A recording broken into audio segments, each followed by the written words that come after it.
अस्सलाम वालेकुम नाज़रीन, टू द पॉइंट के साथ मैं हूं मंसूर अली खान। प्रोग्राम में आपको खुशामदीद कहेंगे। नाज़रीन, साबिक वज़ीर आज़म नवाज शरीफ साहब को नाअहल करार दिया गया सुप्रीम कोर्ट की जानिब से, और उसके बाद जैसे ही ये फैसला आया तो बहुत से टॉक शोज हुए, बहुत सी जगहों पे उनकी नाअहली मौजूद गुफ्तगू रही, लेकिन अभी तक कुछ ऐसी चीज़ें हैं जो क्लियर नहीं हैं। क्या नवाज शरीफ साहब का सियासी करियर हमेशा के लिए ख़त्म हो चुका है?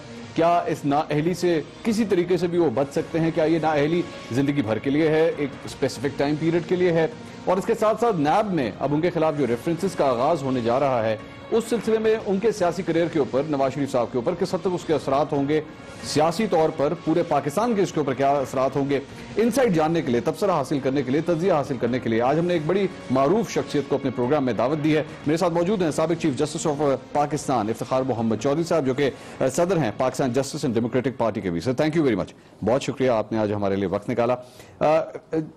सर, जो अब तक फैसला सामने आया है, बड़ी कुछ एम्बिग्विटीज हैं इसके अंदर। सबसे पहले तो ये बताइए, जो बेसिक क्वेश्चन है, क्या नवाज शरीफ साहब सारी जिंदगी के लिए नाअहल हो चुके हैं या कोई स्पेसिफिक टाइम पीरियड है जिसके लिए वो नाअहल हुए हैं? मंसूर, ये इस पर काफी बहस हो रही है काफी दिनों से, लेकिन जो कॉन्स्टिट्यूशनल इंटरप्रिटेशन है और उसमें जो हमारा जज मेड लॉ होता है, उसमें बहुत सी जजमेंटें हैं। कुछ जजमेंटों में मैं भी उसमें शरीक था, या तो मैं हेड कर रहा था या कुछ।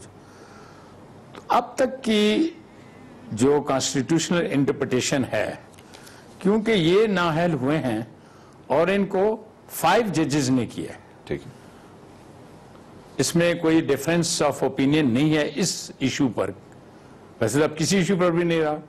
वो इन्होंने किया है आर्टिकल 62 सब आर्टिकल 1, उसकी क्लॉज है एफ। उसके नीचे ये होता है कि अगर कोई आदमी सादिक और अमीन नहीं है तो फिर उसको डिक्लेरेशन देता है सुप्रीम कोर्ट, वो जो उनके पास एक्सरसाइज करने की पावर्स होती हैं, article 184 sub article 3 of the constitution. ठीक है, ये नाअहली जो इस तरह की है, ये अंडर आर्टिकल 62 के कहलाती है। ठीक है। अब एक दूसरी होती है कि वो 63 के नीचे होती है, वो क्योंकि हम उसको ये कहते हैं कि वो डिस्क्वालिफिकेशन है और ये क्वालिफिकेशन होती हैं। जब एक आदमी क्वालिफाइड नहीं रहा, और क्वालिफाइड नहीं रहा किस लिए, ताकि वो पार्लियामेंट का इलेक्शन लड़ सके, तो ये उसके खिलाफ ता जिंदगी उसकी नाअहली होगी कि वो सादिक और अमीन नहीं पाया गया किसी कोर्ट में, जो कि एपेक्स कोर्ट है।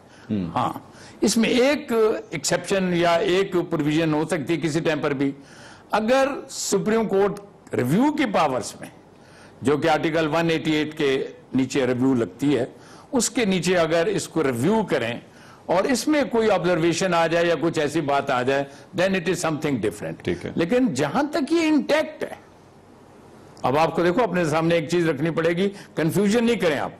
62 को अलहदा से पढ़ें जरा, 63 को अलहदा से पढ़ें। तो जब तक 62 1F की इंटैक्ट है, ताहयात ये नाअहल हैं। ठीक है, ताहयात नाअहल है।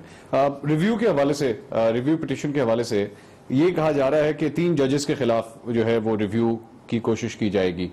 अब लीगली किस हद तक देखते हैं, इसके अंदर कोई स्टैंडिंग नजर आती है कि रिव्यू के अंदर कोई रिलीफ मिल सकता है नवाज शरीफ साहब को?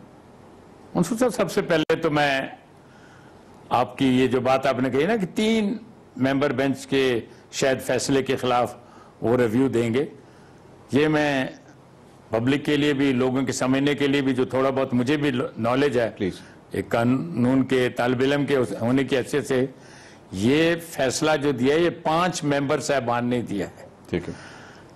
अब जो रिव्यू फाइल होगा वो 5 मेंबर साहबान के होगा। आप ठीक कह रहे हो कि शायद उनका, आपने कहीं जरूर आज देखा है, ऑब्जर्वेशंस आई हैं टीवी पे या मीडिया में कहीं चली है ये बात, कि शायद वो 3 मेंबर जो जज बेंच था, जिन्होंने जीआईटी बनाई थी, जिन्होंने जीआईटी की रिपोर्ट को रिसीव किया, उसके ऊपर डायलेट किया, शायद उसके फैसले पर, तो वो फिर मैं दोबारा क्लैरिफाई कर दूं, अगर वो ऐसा करना चाहते हैं, करने से कोई किसी को रोक नहीं सकता है, लेकिन इसका मतलब ये होगा कि वो 2 जो मेंबर जो पहले जिन्होंने इनको कहा, डिक्लेयर किया था कि सादिक और अमीन नहीं है, उनका फैसला इन्होंने तस्लीम कर लिया है। अब आप जरा देख लीजिएगा, एक थोड़ी सी बात मंसूर, ये बड़ी इंपॉर्टेंट बात आपने की है, और मेरा ख्याल है फॉर द फर्स्ट टाइम ये आज आप बात कर रहे हो कि अगर ऐसी सूरत में होगा तो क्या होगा। इसका मतलब है कि वो जो उनका फाइंडिंग्स हैं, वो जो उनका कहना है, डिक्लेरेशन है, वो आप तस्लीम कर रहे हो। ठीक है। जब आप तस्लीम कर रहे हो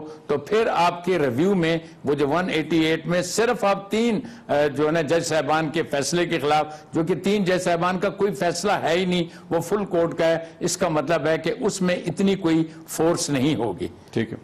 अच्छा, एक जगह मीडिया के एक हिस्से के अंदर ये भी कहा गया कि ये इतना सेंसिटिव केस है कि इसको फुल बेंच जो है इसको सुनना चाहिए, तमाम ऑल द जजेस ऑफ द सुप्रीम कोर्ट, उनके पास इसकी रिव्यू जाना चाहिए। Is that possible? ये हो सकता है? हो सकने को तो बहुत कुछ यहां पर होता है, लेकिन आपको रूल्स के मुताबिक चलना पड़ता है। आपको याद होगा कि एक हमारे यूसुफ रजा गिलानी साहब थे, उनकी जो डिस्क्वालिफिकेशन हुई थी वो कंटेम्प्ट ऑफ कोर्ट में हुई थी। 7 मेंबर बेंच था, जो कि उस वक्त के हमारे सीनियर जज थे नासिर मुल्क साहब, उनके साथ 6 और थे। उन्होंने उनको till the rising of the court सजा दी थी। उसके बाद सुप्रीम कोर्ट उनका रेफरेंस किया था स्पीकर के पास, स्पीकर ने उनको नहीं डिक्लेयर किया था, डिस्क्वालीफाइड नहीं किया था। लेकिन उसके बाद फिर 3 मेंबर बेंच के पास वो केस आया था, पिटीशन आई थी 184(3) की, उसमें मैं उस बेंच में था, बल्कि मैं हेड ही उसको कर रहा था क्योंकि मैं चीफ जस्टिस था। 3 मेंबर बेंच ने इनको डिस्क्वालीफाई किया था। तो ये कोई जरूरी नहीं है कि आप इसको बहुत हाई ये क्या, किस बात पर हाई प्रोफाइल केस है? ये देखिए, करप्शन के केसेस, करप्ट प्रैक्टिसेस के केसेस तो रोजाना आते हैं। ये सिर्फ इसलिए आप कहना चाह रहे हो, मेरे ख्याल with due respect to you, कि शायद प्राइम मिनिस्टर का इशू है। देखें, ये इस मुल्क में शायद लोग समझते होंगे पहली दफा हो रहा होगा। अभी आप देखें, जो वहां पर साउथ कोरिया में सिटिंग प्रेसिडेंट, वो खातून थी ना, उसका नाम है शायद पार्क गेन हाई, शायद वो, उसको सिटिंग प्रेसिडेंट को उन्होंने कोर्ट ने अरेस्ट किया। कई, जिस तरह आप माशाल्लाह एक सीनियर ज्यूरिस्ट आप हैं, इसी तरह बहुत और भी कुछ जो कानूनदान हैं जो प्रैक्टिस करते हैं, जिनके नाम है इस सिलसिले में, उन्होंने कुछ कमेंट्स दिए हैं इस सिलसिले में। आसमा जहांगीर साहिबा ने मीडिया से गुफ्तगू करते हुए इस पूरे फैसले के ऊपर चंद कमेंट दिए, आप सुनिए, फिर मैं आपसे उसके ऊपर कमेंट लेता हूं। आपने उस इंसाफ की सीट के ऊपर बैठ के उसकी बेहुरमती की है। एक जज साहब ने अपना फैसला ही गॉडफादर से शुरू किया कि सिसिलियन माफिया हैं आप। जज साहबान, मैं आपसे बहुत अदब से कहती हूं, काश कि आप माफियों के खिलाफ लड़ सकते। जीआईटी में आईएसआई भी शामिल हुई और एमआई भी शामिल हुई। कौन से जीआईटी करप्शन में एमआई और आईएसआई बैठा? नैब में केस चला गया, मगर उसकी सुपरविजन एक जज साहब सुप्रीम कोर्ट के करेंगे। इस पूरे प्रोसेस में the footprints of the establishment are there. हर 10 साल बाद ये कोई ना कोई ऐसा सियासतदान पैदा कर देते हैं जो कि उंगली के इशारे पे खड़ा होता है। अगर मियां साहब हिम्मत करेंगे, लोगों के पास जाएंगे, लोगों को साथ लेके चलेंगे, फिर उनको रिलीफ भी मिलेगा। आसमा जहांगीर साहब की गुफ्तगू आपने सुनी, आपने, मेरे ख्याल मुझे इस पे कमेंट करने की भी जरूरत नहीं, you understood the whole theory. आपने, सबसे बड़ी बात है उनके एस्टैब्लिशमेंट के फुटप्रिंट्स नजर आते हैं। नहीं, मैं देखिए, किसी को कहने से तो आप मना नहीं कर सकते। बिल्कुल ठीक है। हमारे यहाँ तो आजकल एक मीडिया की जो मतलब इतनी प्रमोशन हो गई है पाकिस्तान में कि इस पे आप ये करते हो कि आप कहते हो कि जी हमारा राइट है, लेकिन जो आपका राइट है वो बिल्कुल जो है ना कंट्रोल्ड नहीं है। ठीक है, वही कंट्रोल्ड राइट होता है। उसमें ये होता है कि आप जुडिशरी और कम से कम फौज के अगेंस्ट ऐसे अल्फाज नहीं कहेंगे जो कि तज़हीक आमेज हों। कुछ इन्होंने जो बातें की वो काबिले मुआखजा हैं, उनको नहीं कहनी चाहिए थी। बारकैफ इसके लिए एक कानून है, कानून जो है ना अपना रास्ता खुद बनाता है। इससे पेशतर देखें सुप्रीम कोर्ट में, अब जरा सुनिएगा मंसूर साहब। जी please please please. Supreme Court ने पहले भी कुछ लोगों की तकरीरें मंगवाई हुई हैं, और इससे पेशतर निहाल हाशमी, वो जो हमारे लॉयर थे पहले, बाद में सेनेटर बन गए, और उसके बाद फिर परसों या चौथ शायद इमरान खान और शेख रशीद ने भी कहा था, मुझे कल परसों मेरे प्रोग्राम में किसी ने पूछा, मैंने कहा इनकी भी स्पीचेस को मंगाना चाहिए। और ये आज कोई नई बात नहीं है। 1996 में जब बेनजीर भुट्टो साहबा ने और कुछ लोगों ने जब जजेस केस आया था तो वहां जो स्पीचेस की कोई इस किस्म के अल्फाज इस्तेमाल किए थे, लेकिन उसके लिए सुप्रीम कोर्ट का फोरम है, सुप्रीम कोर्ट के फोरम में ये मैटर जरूर जाएगा और वहां जाकर इसकी छानबीन होगी। अब एक बात मैं और दूसरी कहूं, इन्होंने कहा कि जी इसमें एस्टैब्लिशमेंट के फुटप्रिंट्स उनको नजर आ रहा है।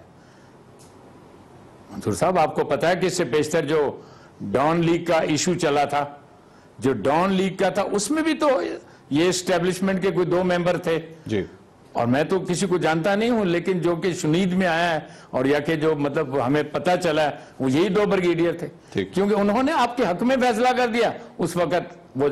और तीसरी बात है कि लोगों को लेकर, दिस इज नॉट पीएमएलएन, ये पीएमएलएन तो नहीं बात, नहीं वैसे मैं बात, ये तो एक इनको बात कर रही है। तो फिर इनको एक याद रखना चाहिए था कि से पेशतर भी डॉन लीग में थे, तो इसमें कोई ऐसी बात नहीं है, लेकिन उनकी बात उसकी सिर्फ इस हद तक कि उनको आजादी है, लेकिन आजादी इस हद तक आप इस्तेमाल ना करें कि आप तहजीक करें जजमेंट की और तहजीक आमेज अल्फाज इस्तेमाल करें जुडिशरी के, जो कि काबिल मुआखजा है और सुप्रीम कोर्ट के इसके ऊपर नोटिस लेना चाहिए। इसके अलावा भी मैं मतलब अगर मैं दीगर जूरिस्ट को भी कोट करूं इस सिलसिले में जो फैसला आया है, आबिद हसन मंटो साहब फरमाते हैं इतना कमजोर फैसला नहीं देखा, पैनामा पेपर्स केस की मुकम्मल हैयत ही तब्दील कर दी गई।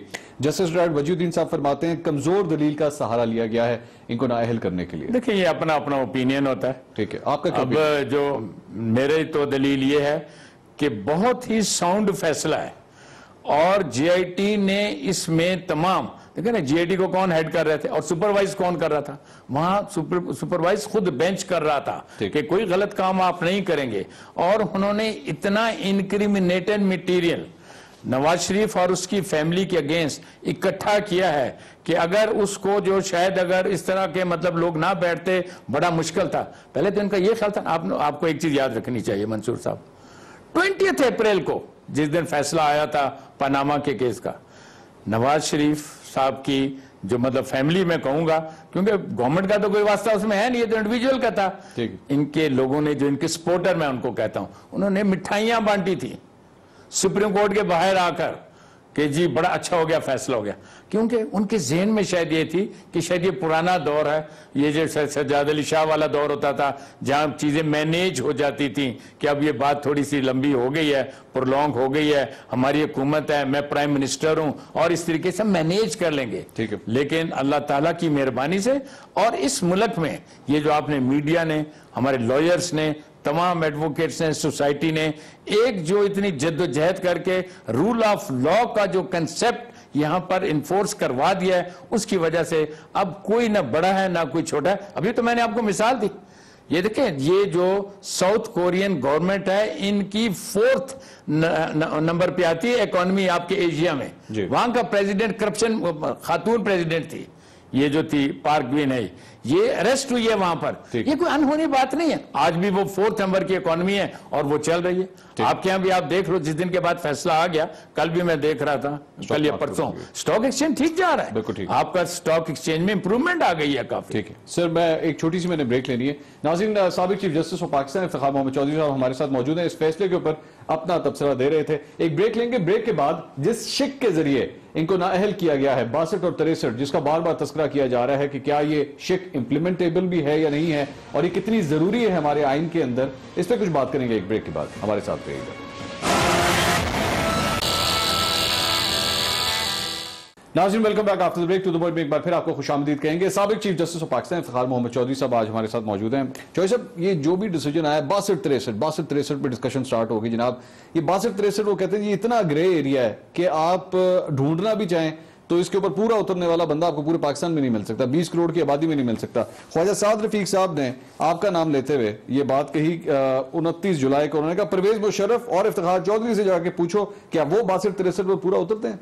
आप उतरते हैं सर पूरा 62-63 पे? क्योंकि मैंने फिलहाल इलेक्शन नहीं लड़ा, जब इलेक्शन लड़का तो ख्वाजा साहब को मैं कहूंगा मेरे नॉमिनेशन पेपर फाइल हो रहे हैं और वो आकर देख लें। और दूसरी बात ये मंसूर साहब, मैं आपको बताऊं, आप पढ़े लिखे हो, ये कॉन्स्टिट्यूशन का हिस्सा है, ठीक, और ये कॉन्स्टिट्यूशन का हिस्सा बनाया था इसने, जियाउल हक ने जी।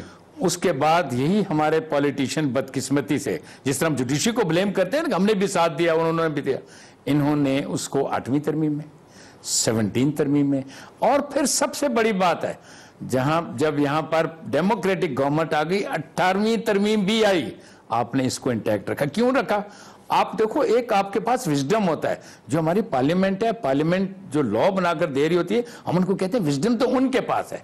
उनके विजडम में जब तक एक आदमी ये शिकायत पूरी नहीं करेगा, आप दोबारा 63 ना कहिएगा, वो है डिस्क्वालिफिकेशन के। अब आप इस पर 62(1)(f की बात कर रहे हो, 62(1)(f की आप बात कर रहे हो, तो इन्होंने पार्लियामेंटेरियंस ने, जिनके पास विजडम है, जिन्होंने 18वीं तरमीम में इसको इंटैक्ट रखा, और 18वीं तरमीम में अगर ये चाहते तो वही कॉन्स्टिट्यूशन को रिस्टोर कर सकते थे जो जुल्फकार अली भुट्टो ने इस मुल्क को अपने दूसरे साथियों के साथ मिलकर दिया था। तो इसलिए ये मैं कहता हूं कि ये कोई मुश्किल काम नहीं है, ये और पहला केस भी नहीं है। रहना चाहिए इसे, जब तक कॉन्स्टिट्यूशन को आप अमेंड नहीं करेंगे तो रहेगा। आपकी राय क्या है, रहना चाहिए या नहीं? नहीं, मेरा ख्याल है कि बिल्कुल इसको रहना चाहिए, क्योंकि ये हमारे पार्लियामेंटेरियंस ने हमको पास करके दिया हुआ है। 62(1)(f says he is a sagacious, righteous and non-profligate, honest and mean, there being no declaration to the contrary by court of law, has to be honest। Pakistan के अंदर कोई ऐसा शख्स है जो ये कह सके कि मैंने सारी जिंदगी कभी झूठ नहीं बोला? क्यों नहीं, बहुत से लोग होंगे। आपने भी कभी झूठ नहीं बोला? नहीं, मैं तो अपनी बात तो नहीं करूंगा ना, क्यों नहीं, बहुत से लोग होंगे, मैंने तो अपने आप को बताया ना। जिंदगी कभी झूठ नहीं बोला? नहीं, देखिए ना, झूठ बोलने की बात नहीं होती, झूठ बोलने की बात नहीं होती, इसमें फिर गुनाह कबीरा और गुनाह सगीरा की बातें आती है, वो इंटरप्रेट ये करते हैं। लेकिन इसको किस तरह, लेकिन ये मैं बात बताऊं, लेकिन इसका मतलब ये नहीं है कि आप इसलिए इसको निकाल के रख दें कि साहब हम इस पे पूरे नहीं उतरते। देखिए ना, आप तो पार्लियामेंटेरियंस हो, आपके पास 18वीं तरमीम आई थी, निकाल देते, ठीक, विजडम आपके पास था, आपने खुद रहने दिया। अब मुझसे क्वेश्चन अब ना पूछें, आप अपने आप से पूछें। नहीं, लेकिन फिर आप एक पॉलिटिशियन भी तो है ना? नहीं, अगर मैं पॉलिटिशियन हूं, जब मैं पॉलिटिक्स में जाऊंगा, मैं विजिबल होऊंगा असेंबली में, तो उस वक्त मैं अपने साथियों के साथ बैठकर डिसाइड करूंगा कि इसकी क्या इंप्लीकेशन होनी चाहिए, क्या नहीं होनी चाहिए। देखिए ना, हम क्यों चेंज करते हैं बकायदा रिक्वायरमेंट के मुताबिक। पाकिस्तान के अंदर इस वक्त आपसे ज्यादा शायद सूटेबल आदमी कोई नहीं जो इसके ऊपर कमेंट कर सके, बिकॉज नहीं, मैं तो कहता हूं कि इसको इंटैक्ट रहना चाहिए इसी तरह एज इट इज। एक मैं छोटी सी मिसाल आपको दे देता हूं। आप गए नेशनल असेंबली के सामने, आपने जाकर नेशनल असेंबली में कहा कि ये हमारे वसाइल हैं और ये हमारे ज़रा हैं। ये वसाइल करके आकर जब आप कोर्ट की हेयरिंग शुरू हुई, आप जस्टिस एजाज अफजल साहब का जो 20th वाला नोट है उसमें आप पढ़िए कि इन्होंने यहां आकर यू टर्न ले लिया। जब आपने यू टर्न ले लिया और आपने ब्लैक एंड व्हाइट में अलहदा कुछ लिखकर दे दिया, इसका मतलब कि झूठ तो आपने बोल दिया, और उसके बाद आज तक उसको आप साबित नहीं कर सके। मैंने आपको, शायद आप भी फॉलो करते होंगे प्रोसीडिंग, तो आपने देखो आखिर टाइम तक उनसे पूछ रहे थे कि आप मनी ट्रेल हमें दे दें। मुशर्रफ साहब के हवाले से भी उनका एक बयान रिसेंटली आया, बिकॉज आप एक विक्टिम रहे हैं, अगर मैं इस लफ्ज अगर सही दुरुस्त करूं। उन्होंने कहा कि जब डिक्टेटर्स जो हैं वो हालात को ठीक करते हैं, सिविलियन गवर्नमेंट्स आके जो हैं वो सब कुछ किया कराए जो है वो खत्म कर देती हैं, उस पर पानी फेर देती हैं। तो साहब एक मैं बात आपको बताऊं, विक्टिम होने के अलावा विदाउट प्रेजुडिस जो भी मेरा उनके साथ था, या जाहिर है कि वो तो सारी कौम ने देखा और क्या झूठ लग, लेकिन ये जो उनका स्टेटमेंट है कि यहां पर सिर्फ डिक्टेटर्स ने आकर तरक्की की है, वो बिल्कुल गलत है। मैं इसको कंडेम करता हूं, और उससे पूछें कि अगर इतना ही डिक्टेटर मजबूत था तो आज मुल्क से बाहर किस लिए बैठा हुआ है, और उसमें जुर्रत नहीं है कि मुल्क में आकर अदालतों को फेस कर सके। कौन सी अदालतें? जो इस कॉन्स्टिट्यूशन के नीचे। अब आप सुने, पाकिस्तान के डिक्टेटर ने बनाया था, 1956 का जो कॉन्स्टिट्यूशन था डिक्टेटर ने बनाया था, 73 का जो था वो डिक्टेटर ने बनाया था। ये जो हमारे जो है न्यूक्लियर पावर्स हम बने, इसका 74 में स्टार्ट हो गया था लेट जुल्फकार अली भुट्टो साहब के वक्त में। 1998 में इसका जब धमाका हुआ, क्योंकि मेरा ताल्लुक भी बलूचिस्तान से चागी के एरिया में हुआ, वो किसी डिक्टेटर ने बनाया था। और उसके बाद आप देख लें कौन सी आप तरक्की का क्रेडिट लेते हो। ईस्ट पाकिस्तान किसकी वजह से गया? कितने कैदी आप छोड़कर वहां पर आ गए थे? ये ऐसा ना कहें। सिविलियन जो हैं, जो पार्लियामेंटेरियंस हैं, या सिविलियन गवर्नमेंट है, हमारे कायदे आजम भी सिविलियन थे, अल्लामा मोहम्मद इकबाल जो हमारे पोएट थे वो भी सिविलियन थे, और उसके बाद जो हमारा कॉन्स्टिट्यूशन प्रोवाइड करता है उसके अलावा हम और किसी पर ट्रस्ट नहीं कर सकते, और वही तरक्की हमको करके देते हैं। ठीक है, ठीक है। एक और आपका फैसला, क्योंकि 62-63 की बात हुई, मैं उसी में से एक और फैसला जमशेद दस्ती साहब के हवाले से, जाली डिग्री का केस था, आप उसको हेड कर रहे थे। आपने उस मौके पे उनको एक मौका दिया गया कि आप इस ब्रेक लेते हैं, आप सोच लीजिए। उन्होंने नाअहली से बचने के लिए, ताहयात नाअहली से बचने के लिए उन्होंने पहले ही उन्होंने इस्तीफा दे दिया। अब जिस दिन नवाज शरीफ साहब ने उनके खिलाफ ये फैसला आया और ECP ने अपना नोटिफिकेशन निकालना था, उससे पहले 4 उनके वज़रा ने एक प्रेस कॉन्फ्रेंस की और उसमें से एक वजीर ने कहा कि उन्होंने नोटिफिकेशन आने से पहले ही इस्तीफा दे दिया है। नवाज शरीफ साहब ने इस्तीफा दे दिया है। Does that make a difference? उससे कोई फर्क पड़ता है? वो उस इस्तीफे का तो मुझे पता भी नहीं है। ठीक है। बल्कि मैं ये कहता हूं कि जमशेद दस्ती, किसी को मैं कंडेम नहीं कर रहा हूं, कंपैरेटिवली का वर्ड इस्तेमाल करूंगा, ज्यादा अक्लमंद आदमी था। जमशेद दस्ती नवाज शरीफ साहब, मैंने किसी का नाम नहीं लिया, आप ले रहे हैं, मैं ले रहा हूं। चले मैं इसीलिए कह रहा हूं। मैं ये कहता हूं ज्यादा अक्लमंद आदमी था, उसको पता था कि इसके कॉन्सिक्वेंसेस क्या होंगे। ये देखें ना, जो लोग किसी से एडवाइस लेकर चलते हैं वो बास टाइम बहुत अच्छी जो है ना अपने लिए इनिंग खेल रहे होते हैं, और जो कहते हैं कि सर बस मैं खुद ही बहुत कुछ हूं, फिर फारिग, वो फारिग है। नहीं सर, होता है ऐसे ना। अच्छा, आप ये मुझे एक बात बता दे कि जिस दिन पहले दिन ये पनामा का केस चला था, इन्होंने एक्सेप्ट कर ली जुरिस्डिक्शन, जबकि रिजर्वेशन तालिब इल्म कानून के होने के मेरी तो बहुत बड़ी है, कि सर ये किस तरह। एनीवे, जब इन्होंने एक्सेप्ट कर ली थी ना, इनको चाहिए था कि खुद अपना हिसाब किताब लेकर चले जाते, कह रहे सर ये ले। अच्छा। और मेरे हाथ साफ है, मेरे हाथ क्लीन है, ये इतना पिंडोरा बॉक्स खुलना ही नहीं था। और जब आपने क्या किया, मनी ट्रेल आपने नहीं दी, उसके बाद आपका जो ये झूठे एफिडेविट्स और झूठे एग्रीमेंट और वो जो कैलिबरी फॉन्ट का किस्सा था, अजीजिया मिल का आपने कुछ नहीं साबित किया, और जो इनका हिल मिल एस्टैब्लिशमेंट, हिल मेट एस्टैब्लिशमेंट का वो था, और उसके बाद फिर ये जो फ्लैगशिप का जो बिजनेस का था, सारे कोई डॉक्यूमेंट ही नहीं दे सके। ठीक है, क्या जरूरत थी आपको? मुझे एक छोटी सी ब्रेक लेनी है, ब्रेक के बाद इस डिस्कशन को मजीद आगे बढ़ाएंगे। नारी साबिक चीफ जस्टिस पाकिस्तान इफ्तिखार मोहम्मद चौधरी साहब हमारे साथ मौजूद हैं। चंद अहम सवाल होंगे एक ब्रेक के बाद, हमारे साथ रहिएगा। नाज़रीन, welcome back after the break to the point में एक बार फिर आपको खुशामदीद कहेंगे। साबिक चीफ जस्टिस इफ्तिखार मोहम्मद चौधरी साहब हमारे साथ आज मौजूद हैं। सर, ये जो कुछ भी हो चुका है, मामला नाअहल तो हो गए नवाज शरीफ साहब, अब मामला जा रहा है नैब की तरफ, तो ये बेल बिफोर अरेस्ट वगैरह इन लोगों को करवा लेनी चाहिए, क्या ये बनता है, या अरेस्ट होने का कोई खतरा भी है इसमें मौजूद? देखें मंसूर साहब, ये जो नैब के चेयरमैन साहब हैं, इन्होंने अब तक इनको बहुत बड़ी रियायत दी हुई है। अच्छा, मैंने आपके सामने ये रखा है, आप अपने चैनल से चलाइएगा इसको, कि ये प्रेसिडेंट अरेस्ट हुई है, प्रेसिडेंट, सिटिंग प्रेसिडेंट, ये तो फिर भी डी नोटिफाई हुए हैं जी। इन का ये जो चेयरमैन साहब हैं, इनके मुतालिक जस्टिस खोसा साहब के जो है जजमेंट का एक हिस्सा जो कंक्लूड हो रहा है, उसमें कहा था कि इन केसेस में आप कोई फंक्शन नहीं करेंगे।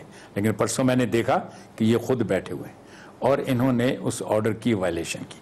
होना क्या चाहिए था? किस चीज पे बैठे हुए? ये जो एक कमेटी हेड कर रहे थे कि रेफरेंसेस जो भिजवाने, ठीक है, रेफरेंसेस। अच्छा, जब रेफरेंसेस आप भिजवाते हो या रेफरेंसेस के लिए इन्वेस्टिगेशन के लिए करते हो, वो सेक्शन 18 होता है, 18C वगैरह, उसमें आप भेजते हो। ये डेलीगेशन भी करते हैं पावर, जैसे उन्होंने 2 पिंडी वाले डीजी को भेज दिया और 2 वहां के डीजी को भेज दिया जी।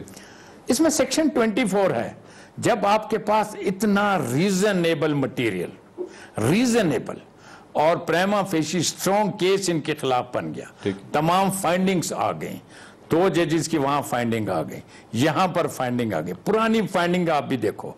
इनका ये काम था, इनको फौरी तौर पर अरेस्ट करते।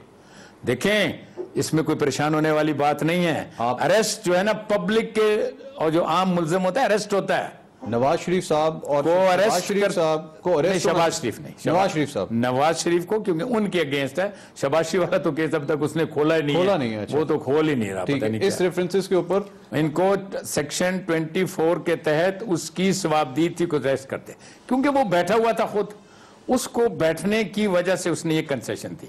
अगर ये उस जजमेंट को फॉलो कर रहा होता कि जस्टिस खोसा साहब की है, इसको वहां बैठना नहीं था। अच्छा, फिर आप मुझसे एक बात और भी जरा समझ लें, थोड़ी सी आप पूछ लें प्लीज। चेयरमैन की मौजूदगी में, अगर चेयरमैन मौजूद है, उसकी मौजूदगी में क्वेश्चन ये पैदा होता है कि आया जो नायब चेयरमैन है वो काम कर सकता है कि नहीं। ठीक। उसमें हमारी अपनी एक जजमेंट है सुप्रीम कोर्ट की कि अगर ये अनअवॉइडेबल सर्कमस्टांस है, से एक आप बीमार हो गया या कोई भी व्हाट्सएवर रीजन, वो सेक्शन 6 जो है हमारा नेशनल अकाउंटेबिलिटी ऑर्डिनेंस 1999 का, जो कि अब अमेंड होकर काफी, लेकिन वो सेक्शन 6 इंटैक्ट है। ठीक। जो नायब चेयरमैन था इनका, उसका जो डेप्टी कहलाता है, उसको इनको चाहिए था कि उसके हवाले करते। अच्छा। उसके हवाले करते कि वो फेयरली इसको ट्रीट करता। इन्होंने क्यों कंसेशन दी? इसलिए कि इन्होंने और अपोजिशन ने, आई मीन के नवाज शरीफ साहब ने और अपोजिशन ने इनको अपॉइंट किया हुआ है, और नहीं तो ये अब भी किसी भी वक्त इनको चाहिए उनका ऑर्डर करें कि उनकी अरेस्ट करने का, क्योंकि बहुत रीजनेबल मटेरियल, और मिसाल मैंने आपको दे दी है। देखिए, मैंने तो आपको बताया कि प्रेसिडेंट उस मुल्क का जिसकी इकोनॉमी 4 नंबर पर है आपके एशिया में। जस्ट यस और नो प्लीज, लेकिन मुझे आपकी बात से ये लग रहा है कि by the law Nawaz Sharif साहब टेक्निकली किसी वक्त भी अरेस्ट हो सकते हैं। श्योर, किसी वक्त भी, जब ये चेयरमैन फेयरली काम करेगा, किसी वक्त भी ये चेयरमैन जब सुप्रीम कोर्ट की जजमेंट को फॉलो करता हुआ, वो नोट पर्टिकुलरली जिसमें जस्टिस आसिफ सईद खोसर साहब ने कहा है डिप्टी को किसी को देगा कि आप इंडिपेंडेंटली पावर्स एक्सरसाइज करें, फौरन ये अरेस्ट होंगे। उसकी वजह बहुत रीजनेबल मटेरियल है। जीआईटी की आपको पता है 10, 11, 12 जी हमारे पास पड़ी हुई है फाइलें, 10 आप देखें जरा उसको पढ़कर, क्या कुछ उसमें नहीं है, क्या कुछ ऐसी बात है कि क्या कुछ नहीं है उसमें। ठीक है चौधरी साहब, ये जहां अरेस्ट की बात हो रही है वहां पे नून लीग वाले अक्सर ये बात करते हैं इमरान खान साहब के बारे में कि जनाब इनके तो अरेस्ट वारंट्स निकले हुए हैं, इनको क्यों नहीं गिरफ्तार किया जाता? सारी चढ़ाई जो है वो नवाज शरीफ साहब के खिलाफ हो रही है। वो पीटीवी वाला वो जो केस था उसके बारे में वो कहते हैं क्योंकि इसलिए कि आपकी गवर्नमेंट में गुड गवर्नेंस नहीं है। अच्छा, ये कहीं पर गुड गवर्नेंस होती तो ये अभी तक अरेस्ट हो चुका होता। By the law Imran Khan साहब भी अरेस्ट होते हैं, वारंट्स हैं ना उसके पीछे। हाँ, देखिए उनके खिलाफ वारंट्स हैं, तो फिर दाहिरुल कादरी साहब के खिलाफ वारंट्स हैं, हाँ। क्यों नहीं अरेस्ट होते हैं? क्योंकि इनकी एजेंसियां गुड गवर्नेंस नहीं है, इन लोगों को ये फेस नहीं कर सकते हैं लोगों को। अगर देखें ना, हमारी कोर्ट में एक दफा इन्होंने इनको जो हमारे आरोज थे ना, उनको कहा था कि शर्मनाक। जी जी बिल्कुल, मैंने इसको बुलाया, और भी हमारे बहुत से ऐसे केसेस, हम बड़े लोगों को बुलाते हैं, हम कहते हैं आपने ये क्यों बात की? इन्होंने फिर, खैर मैं नहीं था, फिर बेंच दूसरे में लगा, ठीक हो गया। लेकिन बार कैफ इशू ये नहीं है कि आप किसी को कंसेशन दे, आप लॉ पर क्या कंसेशन किसी को दे सकते हैं? You are nobody, you are not above the law. आप अगर चेयरमैन हो उसके नैब के, आप सेक्शन 24 को पढ़ो। लेट मी करेक्ट, जिस तरह आपने पहले कहा, so what you are trying to say is कि इमरान खान साहब को भी गिरफ्तार होना चाहिए। वारंट्स हैं, गिरफ्तार होना चाहिए, क्योंकि वारंट को एग्जीक्यूट करना है इनके अगेंस्ट। ठीक, और ताहिरुल कादरी साहब को भी गिरफ्तार वारंट्स है ना, ठीक, तक आप वारंट सस्पेंड कराएं जाकर। ठीक है, मतलब आपने एक कानून का मजाक नहीं बनाना है। ठीक है, ये कोई जो कानून आपका होता है, ये कोई मोम की नाक तो नहीं है कि जिधर आप मर्जी इसको लेकर चले जाएं। चॉइस सब बराबर है कानून। कमजोरी किधर आ रही है फिर? किस जगह से कमजोरी आ रही है? ये हुकूमत में गुड गवर्नेंस नहीं है। अब आप देख लो, जब से इस मुल्क में ये पनामा का केस तकरीबन 8-9 महीने ये हो गए, उससे पहले चल रहा है। आज क्या हो रहा है? आपको ये नहीं पता कि फॉरेन पॉलिसीज में क्या होना है। आज से नहीं पता कि अफगानिस्तान में जो कितने डेलीगेशन आए थे वो क्या कर रहे हैं। आपको ये नहीं पता कि यूएनओ में क्या रेजोल्यूशंस पास हुए हैं। आपको ये नहीं पता कि जो क्लब 8 वाला था, उन्होंने परसों चौथ क्या किया है। आपको ये नहीं पता कि इंडिया ने कितने एग्रीमेंट जाकर ईरान के साथ कर लें। गुड गवर्नेंस पे सवाल उठता है ही नहीं, आपको पता ही नहीं किसी चीजों का। ठीक है, इसका मतलब है कि आप जब गवर्नमेंट रन कर रहे थे, आप गवर्नमेंट रन करने में नाकाम हो रहे थे। ब्रेक एक लेनी है। आई एम सो सॉरी, मुझे आपसे डिस्कशन करने का इतना मजा आ रहा है, बट अनफॉर्चुनेटली हमें बार बार ब्रेक लेनी पड़ती है। नाज़रीन, एक छोटा सा ब्रेक, चौधरी साहब के साथ बड़े मजे की गुफ्तगू चल रही है। मजीद बड़े अहम और इंटरेस्टिंग क्वेश्चंस होंगे एक ब्रेक के बाद। हमारे साथ रहिए।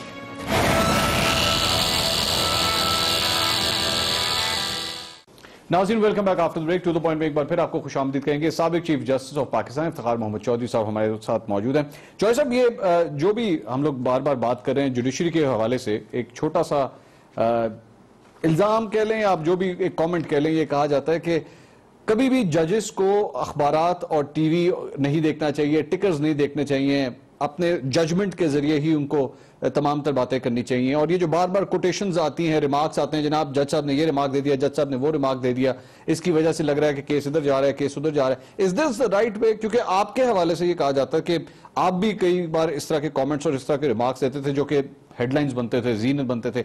Is that the right way to go? नहीं, उसमें ये होता है ना कि अब हम मीडिया के दौर में रह गए। सारा ये जो वर्ड जो है ना सिमट कर आ गई मीडिया की वजह से, और जब आप केस सुन रहे होते वो पुरानी बातें खत्म हो गई हैं। ठीक। आपको अपने आप को तमाम माइंड खोल कर बात करनी पड़ती है, ताकि सामने वाला जो वकील है उसको एक मौका मिले कि मेरे जहन में ये है, आप क्या कहना है। ये तो नहीं कि आप बैठे बस भूत बनकर बैठे रहें और वो पता चले कि वो बेचारा क्या कह रहा था और आप क्या समझ रहे थे, तो इसमें कोई हर्ज नहीं है।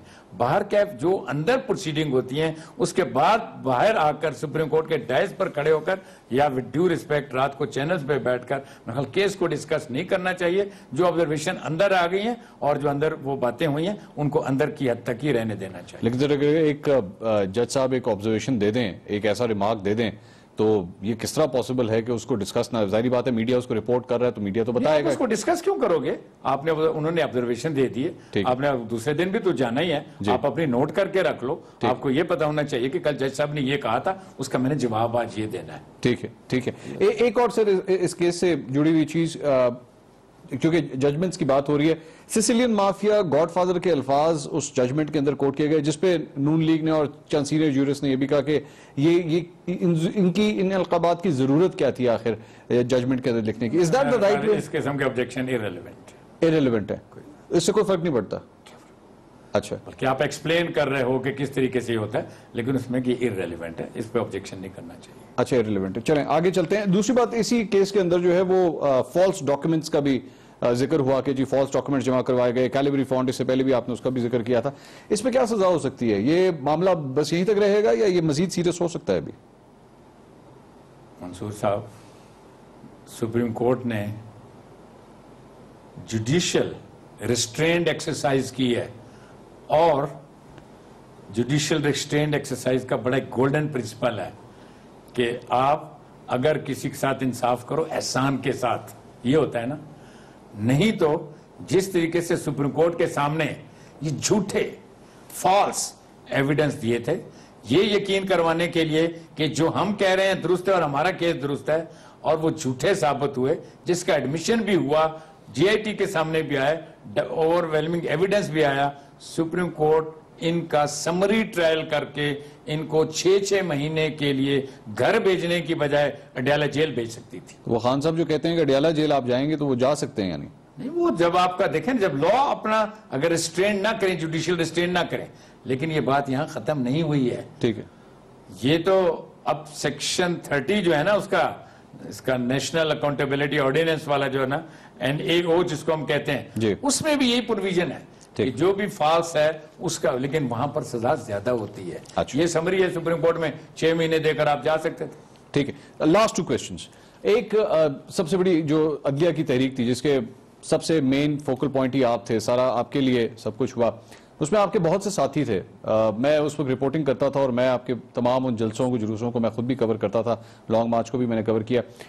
आज वो तमाम अफराद आज आपके साथ नहीं खड़े, एतजाज एहसन, अली अहमद कुर्द, आसमा जहांगीर साहिबा, ये तमाम अफराद किसको सबसे ज्यादा मिस करते हैं? नहीं, मैं आपको एक बात बताऊं, वो एक ज्वाइंट काज था, वो इस मुल्क में सुपरमेसी ऑफ कॉन्स्टिट्यूशन और रूल ऑफ लॉ के लिए था, इसलिए हम सब इकट्ठे थे। उसके बाद जब मैं जज बन गया, वो हमारे वकील थे, उनकी रिस्पेक्ट मैं आज भी वैसे ही करता हूं। हर किसी का फिर अपनी अपनी कंसिडरेशन, अपना अपना इंटरेस्ट होता है, इसलिए मिस करने की बात नहीं है, क्योंकि वो अपना काम करते हैं और जब मैं जज था मैं अपना काम करता था। एतजाज एहसन साहब से कोई राब्ता? हाँ, कभी जब मिलते हैं कभी सलाम दुआ हो जाता है उनके साथ, इससे ज्यादा नहीं। जाहिर है कि वो अभी लॉयर हैं, अपना काम करते हैं, मैं अपना काम से काम करता हूं। ठीक है। इमरान खान साहब के हवाले से एक और, मैंने आपसे कहा था 2, लेकिन एक क्योंकि I am trying to take advantage of the opportunity कि आप मेरे साथ बैठे हैं। आयशा गुलुलई साहिबा, इनका ये जो अभी एक केस सामने आया, इमरान खान साहब के ऊपर इन्होंने इल्जामात लगाए। अब अभी तक तो ये इल्जामात की हद तक की हैं, प्रूफ जो है उन्होंने कहा कि अदालत के अंदर होगा तो मैं वहां पर जाके प्रूफ दिखा दूंगी। जितने संगीन इल्जामात हैं, किस किस्म के प्रूफ दिखाने की जरूरत है? नहीं, मैं आपको एक बात बताऊं कि ये बड़ी दुख की बात है, जो हमारी तालीमात हैं इस्लामी, हमें ख्वातीन की बड़ी इज्जत करनी होती है, एक बात। अब ये बात नहीं है, जो भी इमरान खान के साथ मेरे इख्तलाफात हों, लेकिन जो कि मैं एक बात करूंगा वो ये होगी कि जो भी कुछ मामलात हैं वो बगैर सबूत के आप नहीं कर सकते। और फिर मैं मीडिया से भी रिक्वेस्ट करूंगा कि सबकी अपनी इज्जतें साजी होती हैं, इस बात को इतना ना उछालें। फोरम आपके पास सिर्फ कोर्ट का ही है, क्योंकि जो आप कहते हो ना कि कॉन्स्टिट्यूशन में इस बात पर शायद जो है ना कोई इम्पीचमेंट किसी एमएनए या एमपीए की नहीं होनी है। मामला आपको कोर्ट में ले जाना पड़ेगा और इसको जो है ना आप मौजूद बहस रोजाना बनाकर घर में, हम सबकी बच्चियां होती हैं, क्या पैगाम दिया क्या नहीं दिया हुआ, मेरा ख्याल अच्छा नहीं। एक और दूसरी बात, सबसे बड़ी मैं बात बताऊं कि हमारे ये जो मुआशरा है, हमारे मुआशरे में कुछ इकदार होती हैं, उस इकदार की पासदारी करनी चाहिए और at the end of the day जब कोर्ट्स खुली हुई हैं वहां जाकर इसका फैसला हो जाएगा, तो फिर एक दूसरे पर इस तरह कीचड़ उछालने से गुरेज करना चाहिए। लेकिन इसके अगर वो ये केस वहां पे जाता है तो इसमें खान साहब के ऊपर 62-63 की ही लागू होता है या? तो यही कहेंगे ना कि ये जो है ना साहिब किरदार नहीं है। हाँ। ये साहिब किरदार नहीं है और वो साबित करेंगे, क्योंकि अल्टीमेटली फिर कोर्ट को इसका फैसला करना है कि साहिब किरदार हैं या नहीं है। मैंने शुरू में आपसे कहा कि बावजूद कि मेरे बड़े इख्तिलाफात हैं उसके साथ, लेकिन उसके बावजूद जो प्रोफेशनल बात है कि उसको साहिब किरदार साबित करने के लिए इस खातून को अब कोर्ट में एविडेंस देना पड़ेगा। लेकिन इस बात को कम से कम आप हवा दें। देखें, एक दूसरे के पर्दा रखना हमारी इस्लामी तालीमात में भी है और वैसे भी एक खातून है। और वैसे देखें, आप समझे ना कि हमारे पाकिस्तान की मशरकी इक़दार भी बहुत है। फिर चाहे जिस मुल्क या जिस सूबे या जिस गांव की भी बच्ची होती है वो सारी साजी बच्चियां होती है। बिल्कुल, इसलिए जो है ना सब इन चीजों का हमको लिहाज करना चाहिए। इस मामले को यहाँ छोड़ना चाहिए। उनसे कहें कि आप जाएं कोर्ट में। और मैं इमरान खान से और इन दोनों से कहूंगा कि बजाय के टीवी पे बैठ पर ये झगड़े हों, आप अदालत में जाएं, जो भी अदालत फैसला कर देगी। ठीक। इफ्तिखार मोहम्मद चौधरी साहब, it was a pleasure to have you on my show, so thank you very much. नाज़रीन, साबिक chief justice of Pakistan Iftikhar Mohammad Chaudhry साहब की गुफ्तगू आपने सुनी, उनकी राय आपने सुनी। नवाज शरीफ साहब के हवाले से उन्होंने कहा कि जो रेफरेंसेस सामने गए हैं उसमें वो गिरफ्तार भी हो सकते हैं। ये किस हद तक सीरियस बात है। और जो डॉक्यूमेंट्स जिस किस्म के जाली डॉक्यूमेंट्स जमा करवाए गए हैं, अभी तक जुडिशियल रिस्ट्रेंट का मुजाहरा किया गया है, लेकिन मामला ये भी बहुत हद तक सीरियस है। प्रोग्राम टू द पॉइंट से आज तक इतना ही। अल्लाह हाफिज।